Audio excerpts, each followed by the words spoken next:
Hi, my name is Simon Tracer. I don't know Redstone as well as literally anyone in the professional community, and here I am correcting someone. I'm not qualified for this.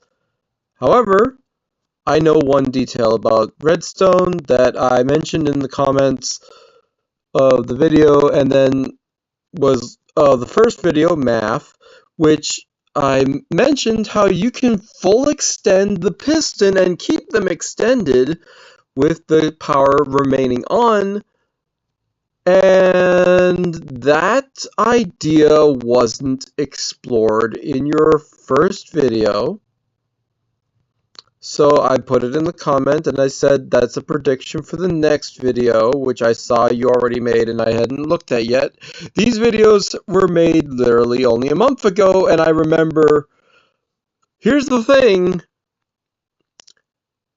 this is old redstone information that is as old as pistons themselves. You can keep the piston on.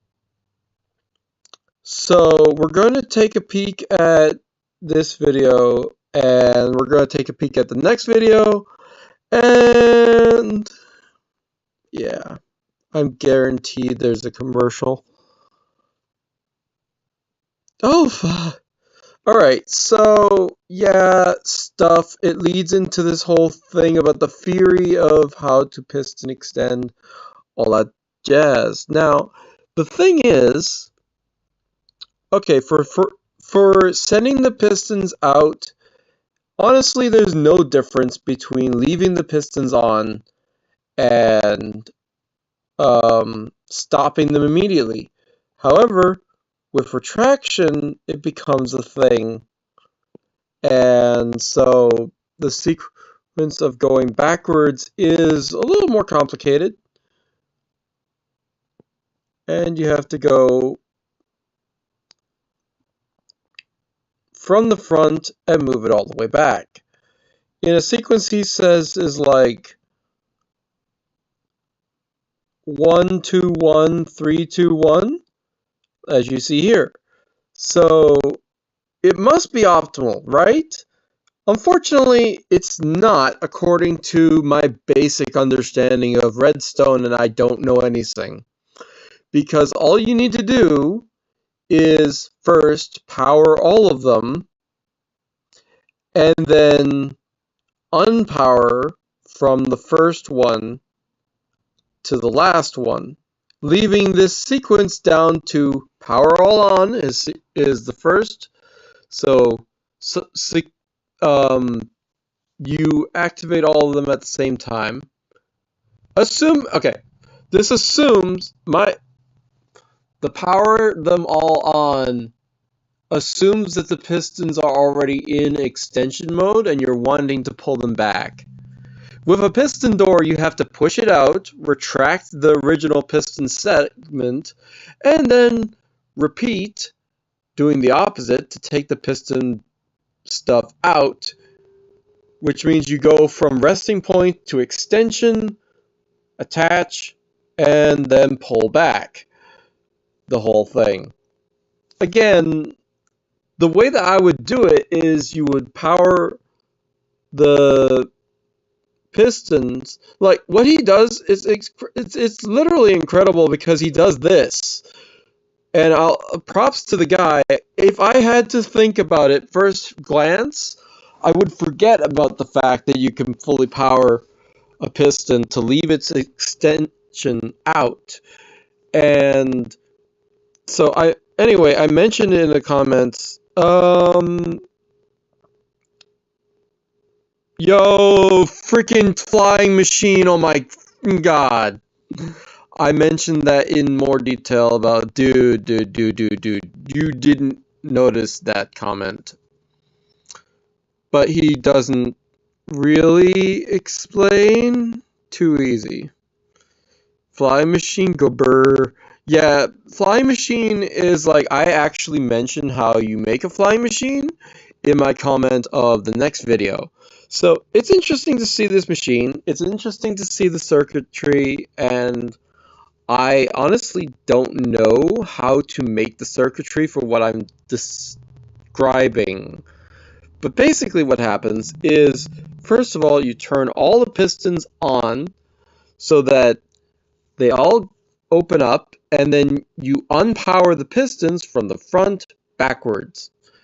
This makes each piston basically extend and retract using the same number of parts, which incredibly is like kind of faster because you don't have to do it in parts. You would just take each individual bit, as long as it's not past 12, and you would all just open them up, leave them open, and then go from 12 down. So you don't have to repeat parts of the code or whatever. You just count them down, and that's kind of the easiest thing I know how to do. And once it gets to beyond 12, I don't actually know what I'm talking about. So props to you anyway. You made something that it can work. Optimal, it is not.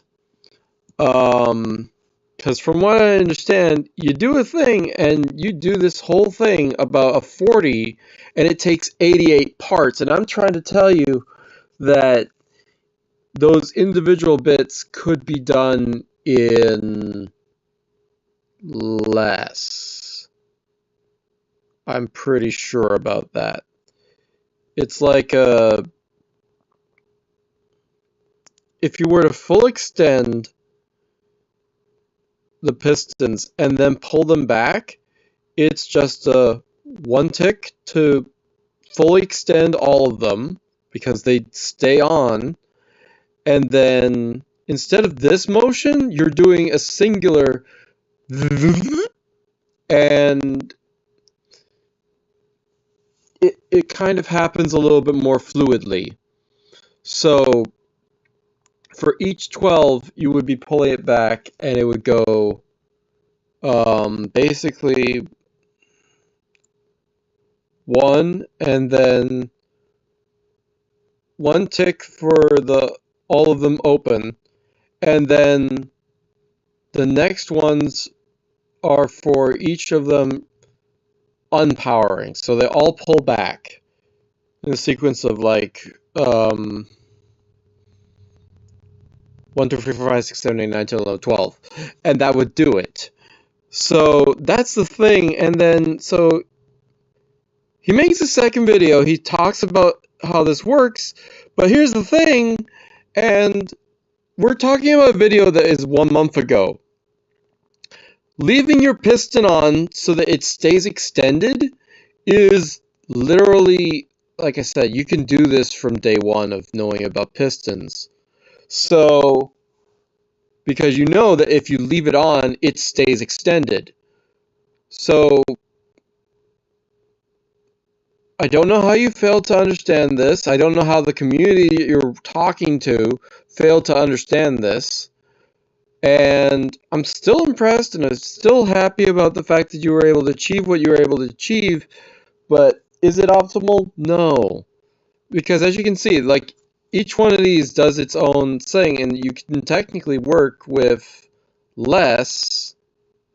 Like you see here, you start with the front one, but you can work with you start with the front set. Instead, you can, or what is it, the front set of 12? Instead, you could work with the front and then move the back set of 12. You mentioned that later on, so that's cool. And so these sequences are like 88 extensions, and I'm trying to tell you there's a lower bound beyond that for retraction. Once they're all fully on, then you just have them on, and like for the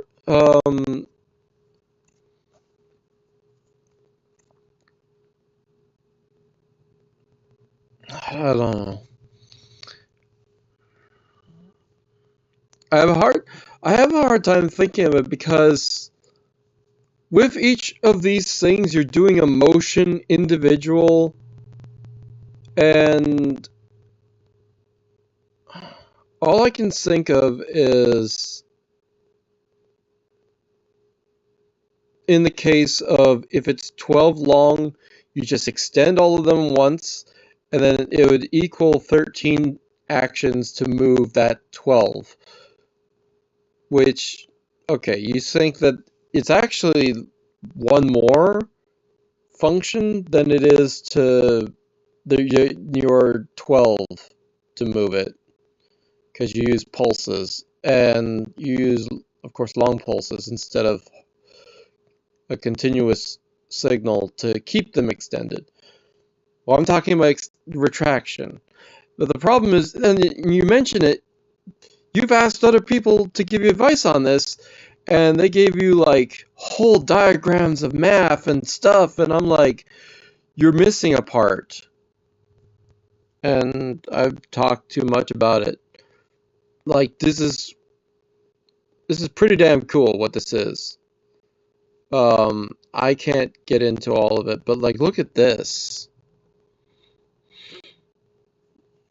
This is all ignoring the fact that a piston can remain open, and then you just sequentially pull them all back. Of course, my idea fails when you have, and again, you don't have a flying machine, and I mentioned how a flying machine works, and I mentioned this, where other things. Anyway, I've said my piece. How you would actually go about doing the circuitry of what like 88, that in my brain, I can't help but think that it can't be optimal. That just can't be. Because I think of some other thing about it. Because like when I look at the function of what actually, like, look at how, like, it's complicated what they end up doing, math-wise and stuff. Again, you're still, even at the end of the video, like, they do this sequence. It's amazing. It's great. It's a good accomplishment. Is it optimal? I still don't think so.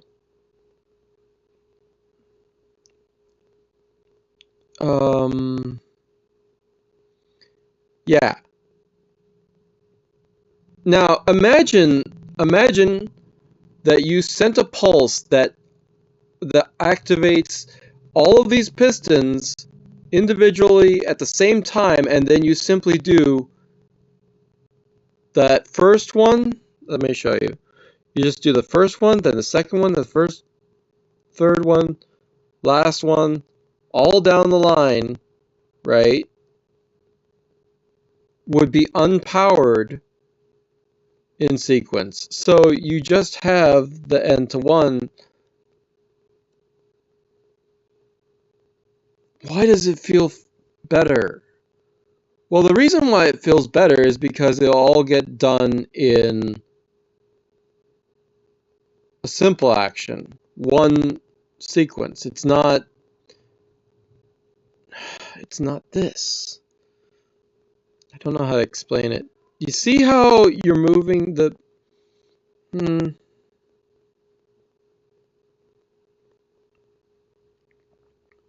yeah. No, I think I'm still right, is that if you have them all extended, then you just need to go down the numbers, and you don't have to do the first sequence at all.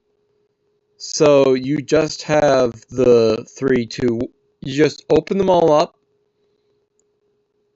1, 2, 3, hard open, and then extended, and then 3, 2, 1, and you're done. This reduces your number of actions from 6 to 4. That's my logic, and I'm sticking to my argument. Now, if you go past 12, if you go to 12, That changes it. If I forget what your numbers are for dealing with 12, but imagine that you had all of them open. It's one pulse to do open it, and then you do the countdown from 1 to 12. 12 being the last one that you have to do. The countdown. You get it. And you unpower them in sequence. That makes the total number of functions be 13 instead of I don't know what you actually do. And that same logic returns into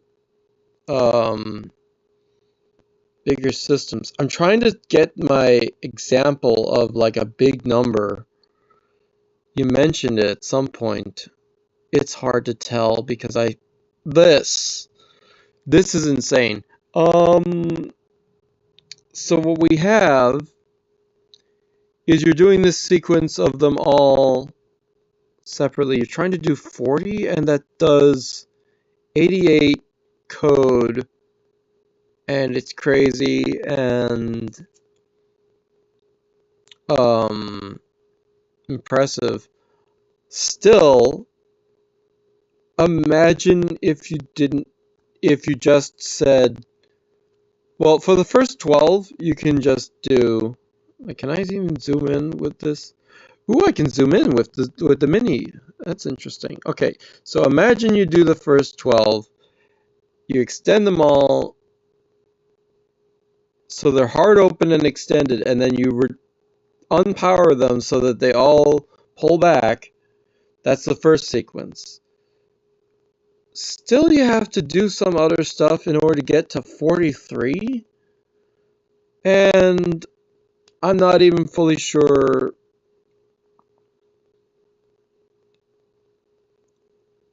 how much better my approach is, but I can tell you I've watched Mumbo Jumbo videos, and it just is better. I don't understand. Yeah, I still see, and this works in reverse. Boop, boop, boop, boop. Yeah, no, 100%. If you just have them all extended and then pull them all back, that's 4 actions instead of 6.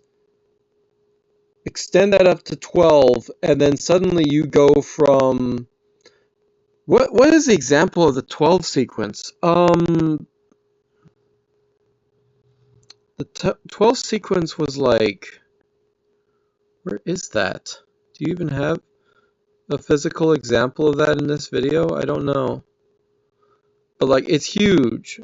And if you do that, I don't know. I don't remember what the full sequence was. But it's like this massive thing just to get 12 to work. And I'm like, it's just...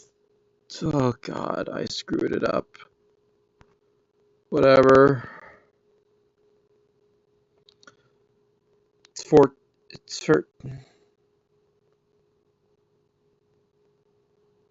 Yeah, it would just be 13 functions instead of I don't know what you're doing. I forget. Sorry. The thing is, how do I physically do the redstone for the thing I'm suggesting? I don't know. Like this is what we're talking about. We're talking about you have to move each part forward, and you have to move like either the front one forward or you have to move the back one or a middle one, and the maximum is like 2 just to move that one block. And it's like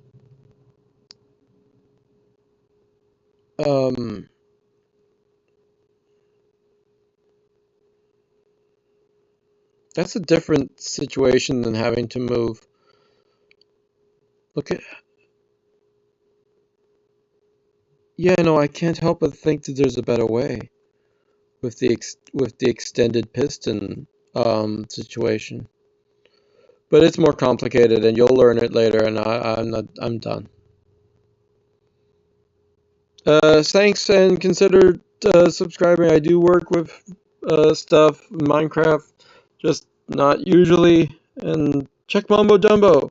Actually, you know what? I'm gonna do that for you.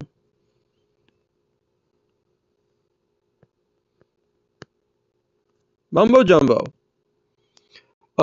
Amazing source of redstonery. This dude talks about also how you have now the crafter in the new update of 1.21, and that's awesome.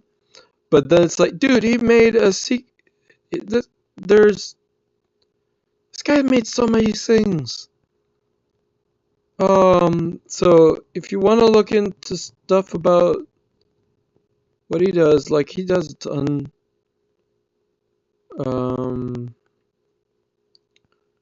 Hermitcraft and Redstone and whatnot playlists. Where is his Redstone videos? Yeah. 500 Redstone videos. Think about it. And I've watched like a bunch of these, so it's how I know like even this most basic thing. But like just any Redstone doors video, like especially this one, you'll learn better about how to do redstone doors type stuff, and that whole thing about how to make the most efficient piston extension and stuff, it does translate into redstone doors. So it's like I'll put this into the description as well. Toodles.